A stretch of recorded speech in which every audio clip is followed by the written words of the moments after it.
You ask Tiger to solve. This deals with linear equations with one unknown. The final result is x equals 5. Let's solve it step by step. Group all constants on the right side of the equation. Add 1 to both sides. Simplify the arithmetic.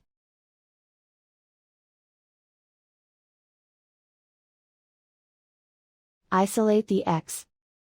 Divide both sides by -10. Cancel out the negatives.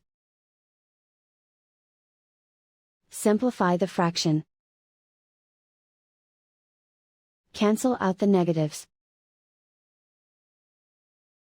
Find the greatest common factor of the numerator and denominator. Factor out and cancel the greatest common factor. And so the final result is x equals 5.